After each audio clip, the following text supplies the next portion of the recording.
రోజుల కోర్సు పూర్తి చేస్తే చాలు 100% ప్లేస్మెంట్ సపోర్ట్ తో సాఫ్ట్వేర్ జాబ్ మీ సొంత. వెంటనే కోడ్ జ్ఞాన్ డెస్టినేషన్ ని సంప్రదించండి. నమస్కారం గురుగారు. నమస్తే అమ్మా. ఫిబ్రవరి మాసంలో మిథున రాశి వారికి అలాగే కర్కాటక రాశి వారికి విద్యాపరంగా, సంతానపరంగా, వివాహపరంగా ఎలా ఉండబోతుంది? వారు ఎలాంటి పరిహారాలు చేసుకోవాలి అంటారు? ముఖ్యంగా మిథున రాశి, అదేవిధంగా కర్కాటక రాశి, మీ నామ నక్షత్రం అంటే పేరు బలం బట్టి అయినా, డేట్ ఆఫ్ బర్త్ అయినా మీది మిథున రాశి, కర్కాటక రాశి అయితే ఫిబ్రవరి మాసంలో ఎలా ఉండబోతుందని చూస్తే ప్రతి వారము, అదేవిధంగా ప్రతి నెల, ప్రతి సంవత్సరము కూడా కొన్ని గ్రహగతులు అనేటువంటి జరుగుతూ ఉంటాయి. గ్రహ సంచారం అనేటువంటి జరుగుతూ ఉంటుంది. అదేవిధంగా ఈ ఫిబ్రవరి మాసంలో కూడా ఫిబ్రవరి 13వ తారీఖు తర్వాత నుంచి రవి యొక్క సంచారం మకర నుంచి కుంభంలోకి వెళ్ళడం అనేటువంటిది కొన్ని రాశుల మీద ప్రభావం చూపిస్తుంది. ఎందుకంటే రవి అనేటువంటి గ్రహము శని అనేటువంటి గ్రహంతో కలుస్తోంది. ఇది ఆఫ్టర్ 1 year అంటే లాంగ్ బ్యాక్ తర్వాత ఇది జరగబోతోంది. రవి శనులు ఇద్దరు కూడా బద్ధ శత్రువులు కాబట్టి కొన్ని యొక్క మార్పులు రాశుల మీద ప్రభావం చూపిస్తున్నాయి. ఇప్పుడు మనం మాట్లాడుకునేటువంటి మిథున రాశి కాబట్టి మరీ ముఖ్యంగా ఈ మిథున రాశి వారికి ఫిబ్రవరి మాసంలో అంత సానుకూలమైనటువంటి ఫలితాలు వస్తాయని లేదు. ఎందుకంటే దశమ స్థానంలో శుక్రుడు మాత్రమే యోగిస్తున్నాడు. అదేవిధంగా దశమ స్థానంలో రాహు మాత్రమే యోగిస్తున్న కారణం చేత కొన్ని ఇబ్బందులు అనేటువంటి మిథున రాశి వాళ్ళు పడబోతున్నారు, లేదా ఇప్పుడున్నట్టుగానే సామాన్యంగా ఉండబోతుంది తప్ప గొప్ప ఫలితాలు అనేటువంటి కనబడట్లేదు.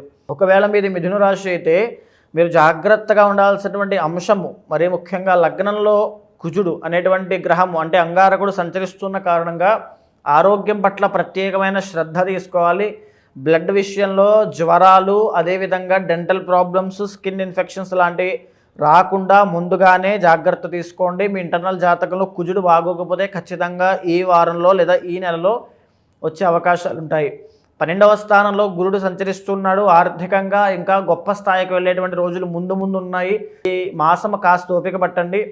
12వ స్థానంలో గురుడు వల్ల రావాల్సిన డబ్బు బయట ఆగిపోవడము, లేకపోతే ఆర్థికంగా ఇంకా ఒక మెట్టు కిందకే ఉండడము, ఒక సాటిస్ఫాక్షన్ లేకపోవడము, రుణ బాధలు అనేటువంటి విషయాల్లో, లోన్స్లో, ఈఎంఐస్లో, అప్పుల విషయంలో ఎన్నో ఇబ్బందులు పడడము, గోల్డ్ తాకట్టు పెట్టాల్సిన పరిస్థితి రావడం లాంటివి ఎన్నో జరగబోతున్నాయి. జరిగిన తాలూకు ఇబ్బందిని ఈ నెల కూడా ఫేస్ చేయాల్సి వస్తుంది. ఇకపోతే ఈ యొక్క మిథున రాశి వాళ్ళకి 4వ స్థానంలో కేతు యొక్క సంచారం వల్ల కుటుంబ పరంగా ఎన్నో తగాదాలు పడడము, లేకపోతే భార్య అంటే కుటుంబం అంటే ఇక్కడ 2 రకాలుగా వస్తుంది. తల్లి, తండ్రి, తన ఒక్క సిబ్లింగ్స్ అంటే అన్న, తమ్ముడు, చెల్లి, అక్క, ఇలాగ. ఇంకొక కుటుంబము తన భార్య, తన భర్త, తన పిల్లలు వాళ్ళు వస్తుంది. ఇక్కడ తన భార్య, తన భర్త లేదా తన పిల్లల విషయం ఆ కుటుంబంలో ఎన్నో సమస్యలు అనేవి గోచరిస్తున్నాయి. వైవాహిక జీవితంలో కూడా చాలా జాగ్రత్తగా ఉండాలి. అదేవిధంగా ఇంక చూసుకుంటే మిథున రాశి వాళ్ళకి 10వ స్థానంలో శుక్రుడు యోగిస్తున్న కారణంగా ఎవరైతే ఇండిపెండెంట్గా క్రియేటివ్ ఫీల్డ్లో లేదా సినిమా ఫీల్డ్లో, సినిమా రంగంలో కానీ, లేకపోతే కళారంగంలో కానీ, లేక నాటక రంగంలో కానీ ఉన్న వాళ్ళందరికీ కూడా గొప్ప యోగం పట్టింది అని చెప్పొచ్చు. ఆ రంగంలో ఉన్న వాళ్ళందరికీ కూడా అద్భుతంగా ఉంటుంది. ఇకపోతే ఎవరైనా సరే చీరల వ్యాపారం చేస్తున్న వాళ్ళు, లేకపోతే ఇంకా చెప్పాలంటే ఈ యొక్క ఇంటీరియర్ డిజైనింగ్ వ్యాపారం చేసుకునే వాళ్ళు, అంటే ఇండిపెండెంట్గా వాళ్ళ యొక్క క్రియేటివిటీతో బ్రతికే వాళ్ళందరికీ కూడా అద్భుతంగానే ఉంటుంది. వాళ్ళకి ఇబ్బంది లేదు. అయితే వీళ్ళకి ఈ వృత్తిపరంగా కాస్త అభివృద్ధి ఉంది. చేతి వృత్తి వ్యాపారస్తులకి అందరికీ అభివృద్ధి ఉంది. మిగతా అన్ని రంగాల వాళ్ళకి మిథున రాశిలో ఉన్న వాళ్ళందరికీ అంత గొప్ప ఫలితాలు ఏమీ కనిపించట్లేదు. కాబట్టి ఫిబ్రవరి మాసంలో అగ్రెసివ్గా దేంట్లోకి వెళ్ళొద్దు. ఏ ఫీల్డ్లో అయినా సరే కాస్త నెమ్మదిగా వెళ్ళడం చాలా అవసరము. లేదు అని ఒక దురుసుగా ఫాస్ట్గా వెళ్ళిపోవాలి అనే ఉద్దేశంతో మీరు ఏమైనా చేసినా ఎన్నో ఇబ్బందులు పడే అవకాశాలు ఉన్నాయి. 12వ స్థానంలో రవి, శని, బుధులు అనేటువంటి 3 గ్రహాలు ఉండడం వల్ల దీర్ఘకాలిక ఆరోగ్య సమస్యలు, పెద్దవాళ్ళు, వృద్ధులు ఎవరైనా ఉన్నట్లయితే మరీ చాలా జాగ్రత్తగా ఉండండి. డయాబెటీస్ విషయంలో, బ్లడ్ ప్రెషర్ విషయంలో చాలా కేర్ఫుల్గా ఉండాలి. అవన్నీ కూడా ఉధృతం అయ్యే అవకాశాలు ఉంటాయి. 12వ స్థానంలో రవి, శని, బుధుల వల్ల హాస్పిటల్స్కి విపరీతమైన డబ్బులు ఖర్చు అయ్యేటువంటి అవకాశం ఉంది. ఎవరైనా విదేశీ ప్రయాణాలు కానీ, దూర ప్రయాణాలు కానీ ప్లాన్ చేసుకుంటూ ఉన్నట్లయితే ఈ మాసంలో వాటిని కాసేపు పాజ్ చేయండి. వెళ్ళేటువంటి ప్రయత్నాలు కాస్త మానుకోండి. ప్రయాణాలు చేయొద్దు. ఈ ఫిబ్రవరి మాసం అంతా కూడా జాగ్రత్తగా ఉంటే వచ్చే మాసంలో మంచి ఫలితాలు అనేవి మనం చూద్దాము.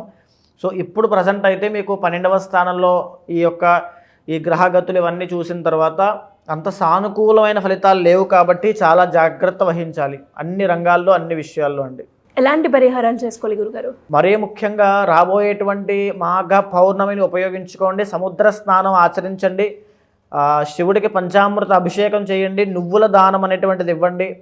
సో ఇలాంటి చిన్న చిన్న పరిహారాలు లేదా ప్రతిరోజు నవగ్రహ ప్రదక్షిణ చేసినట్లయితే అద్భుతమైనటువంటి ఫలితాలు మీరు చూస్తారు. కర్కాటక రాశి వారికి ఎలా ఉంది గురుగారు? ఈ మాసంలో వారు ఎలాంటి పరిష్కారాలు చేసుకోవాల్సిన అవసరం ఉందంటారు? కర్కాటక రాశి వారికి ఈ ఫిబ్రవరి మాసంలో కంపేర్ టు మిథున రాశి కొంచెం సానుకూలమైన ఫలితాలు ఉంటాయి ఖచ్చితంగా. 11వ స్థానంలో గురుడు యోగిస్తున్నాడు, 3వ స్థానంలో కేతు యోగిస్తున్నాడు, అష్టమంలో బుధుడు, భాగ్యంలో శుక్రుడు యోగిస్తున్నటువంటి గ్రహాలుగా ఉండడం వల్ల మేజర్గా బిగ్ ప్లానెట్స్ అయిన పూర్ణశుభులైన గురు శుక్రుడు యోగిస్తూ ఉండడం కారణం చేత ఎన్ని సమస్యలు వచ్చినా ఎదుర్కొని ధీటుగా ఈ ఫిబ్రవరి మాసంలో నిలబడేటువంటి అవకాశాలు ఉంటాయి. ఎందుకంటే లాభస్థానంలో గురుడు యోగిస్తున్నాడు కాబట్టి ఏదో ఒక ఆపదలో, ఎక్కడ ఏ ఆపదలు ఉన్నప్పటికీ కూడా ఏదో విధంగా డబ్బు వచ్చి చేతికి అందుతుంది. ఎవరో ఒక పెద్దవాళ్ళు, అష్టమంలో బుధుడు కాబట్టి మాట సహాయము వల్లనో లేకపోతే చేతులతో చేసే సహాయం వల్ల, డబ్బు సహాయం వల్లనో గొప్పగా మీరు సహాయం పొందుతారు. వారి సహాయ సహకారాలతో ముందుకు వెళ్తారు. చేతి వృత్తి వ్యాపారం చేసుకునే ప్రతి ఒక్కరికి కూడా అద్భుతమైనటువంటి రాజయోగం అని చెప్పచ్చు. చిన్న చిన్న చిరు వ్యాపారస్తులు అందరికీ కూడా అద్భుతంగా ఉంటుంది. ఎక్కడో దాగి ఉన్నటువంటి మీ తెలివితేటలను బయటకు తీసుకొచ్చి తద్వారా వచ్చిన ఐడియాస్తో మీరు ముందుకు వెళ్ళే అవకాశం ఉంటుంది. ఆ ఐడియాస్ మిమ్మల్ని ముందుకు నడిపిస్తాయి. మీ తెలివితో పనిచేయండి. ఇప్పుడు మీ తెలివితేటలే మీ జీవితానికి, మీ కుటుంబానికి చాలా అత్యవసరము. అదేవిధంగా భాగ్యస్థానంలో శుక్రుడు యోగిస్తున్న కారణంగా నూతన వస్త్ర, వస్తు, వాహన యోగం గోచరిస్తోంది. ఖచ్చితంగా కొనుక్కునే అవకాశం ఉంది. కొనుక్కునే బయటకు చూపించే ప్రయత్నం చేయకండి. ఎందుచేత అంటే కర్కాటక రాశి వాళ్ళకి 12వ స్థానంలో కుజుడు సంచరిస్తున్న కారణంగా వాహన ప్రమాదాలు కూడా ఉంటాయి. ఆ నరదృష్టి విషయాల్లో కాస్త జాగ్రత్త చూసుకోండి. వాహనం కొన్న తర్వాత కూడా ఖచ్చితంగా పూజా కార్యక్రమాలు ఆచరించుకోండి. తరువాత ఈ ఆరోగ్యపరంగా కూడా బ్లడ్ రిలేటెడ్ ఇష్యూస్ వచ్చే అవకాశం ఉంటుంది. తీవ్రమైన జ్వరంతో, అదేవిధంగా మైగ్రేన్తో ఇబ్బంది పడేటువంటి అవకాశాలు కర్కాటక రాశి వారికి ఫిబ్రవరి మాసంలో గోచరిస్తున్నాయి. ఎస్పెషల్లీ ఫిబ్రవరి 13వ తారీఖు తరువాత కాస్త ఇబ్బందులు ఉంటాయి. కాబట్టి మరీ ముఖ్యంగా జాగ్రత్త వహించండి. అష్టమంలో రవి కాబట్టి ఆరోగ్య ఇబ్బందులు అనేటువంటి గోచరిస్తున్నాయి. ఎలాంటి పరిహారాలు చేసుకోవాలి గురుగారు? ప్రతిరోజు ఉదయము సూర్య భగవానుడి ఎదురుగా నుంచుని ఆదిత్య హృదయం పారాయణ చేయండి. సాయంత్రం వేళ విష్ణు సహస్రనామం పారాయణ చేస్తే కర్కాటక రాశి వారికి ఉన్నటువంటి అద్భుతమైన రాజయోగం రెట్టింపు అవుతుంది. ఆ ఉన్నటువంటి నెగిటివ్ ఎనర్జీ, వాహన ప్రమాద గండం నుంచి బయటకు వస్తారు. జాతకరీత్యా ఎలాంటి సమస్యలు ఎదుర్కొన్నా సమస్యలను పరిష్కరించుకోవడానికి మిమ్మల్ని అప్రోచ్ అవ్వాలి, జాతకం చూపించుకోవాలి అనుకునే వాళ్ళు మిమ్మల్ని ఏ రకంగా అప్రోచ్ అయ్యే ఛాన్స్ ఉందంటారు గురుగారు? తప్పకుండా అండి. ఎందుచేత అండి, ఇప్పుడు దాకా మనం మాట్లాడుకున్నది, మీరు విన్నది ఇవన్నీ కూడా గోచారపరంగా, జ్యోతిష్శాస్త్రపరంగా అంచనా వేసినటువంటివి.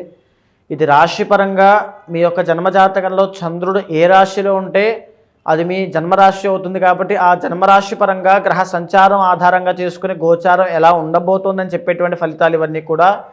ఇవన్నీ మీ జీవితం మీద ఒక 40 నుంచి 50% మాత్రమే పనిచేస్తాయి. మిగిలిన 50%లో మీ ఇంటర్నల్ జాతకము, మీ ప్రయత్న బలము, మీ సంకల్ప శక్తి ఇవన్నీ కూడా క్యాలిక్యులేట్ చేసుకోవాలి. ఒక జాతకం చెప్పడము అంటే కేవలం గ్రహగతులను మాత్రమే ఆధారంగా చేసుకుని ఇలా ఉండబోతోంది, ఇలా ఉండబోతోంది అని చెప్పడమే కాదు.